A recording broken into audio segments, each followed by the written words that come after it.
If you have tried to send anything by post lately, you know there's a backlog. The COVID-19 pandemic has created a Christmas level-like boom for Canada Post, and at the same time, a number of countries have suspended their mail service altogether. For more on this, I'm joined now by John Hamilton from Canada Post. Thanks so much for being here. Thanks for having me on, Sam. Can you give us some perspective on the number of parcels being delivered every day right now versus what we normally see this time of year? Sure. In fact, I was just checking the numbers. Yesterday was an all-time record for us. We delivered 1,970,000 parcels. That's about 50% more than we've ever delivered on that day. Mondays are typically our busier day as we come through the weekend, but we're seeing Christmas level type volumes. Those would be the levels you'd see coming out of Black Friday and Cyber Monday weekend. So people are at home ordering items online, and we're delivering in record numbers these days. Now, volume may be up, but the pandemic has also slowed down the process. How are carriers and staff working differently? Sure, we've changed basically all of our operations from delivery right through processing, putting in physical distancing in place, and ensuring that from the time an item enters the building through the docks to as it's processed, to as it leaves the building, to it's out being delivered, that we have physical distancing measures in place.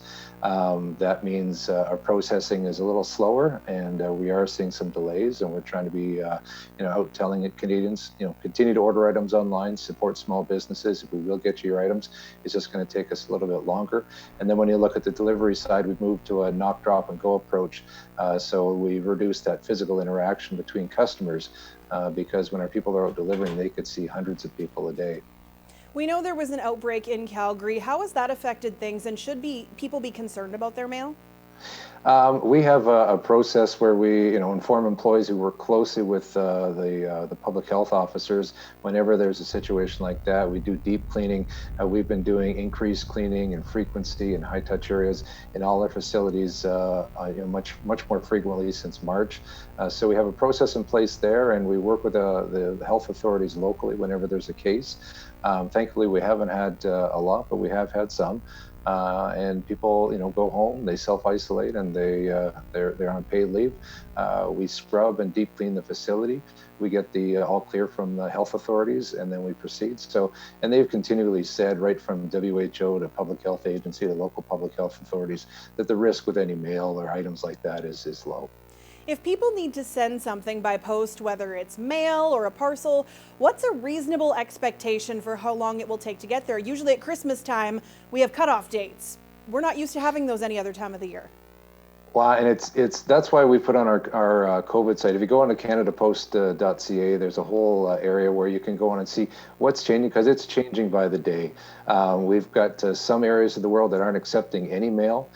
We've got, you can send items to the UK and other parts of the world, but air shipments are pretty difficult these days because there aren't as many planes in the sky and there's limited capacity. So we try to keep our website updated so you can know, there's some areas that just aren't accepting mail at all just because of their circumstances, and there's other areas where it's going to take a little bit of time. And you look at what's going on in Canada, the US is going through the same thing too, so it's taking a long time for them to process safely, get things across the border. So delays should be expected, but if you're looking to ship an item, go online. You can see what countries are just saying, look, no mail until further notice, and where others, there's going to be options, but they're probably going to be on the slower variety because plane travel is just not as available as it used to be. John, thanks so much for your time. Sam, thank you very much. John Hamilton is a spokesperson for Canada Post. We reached him in Ottawa tonight.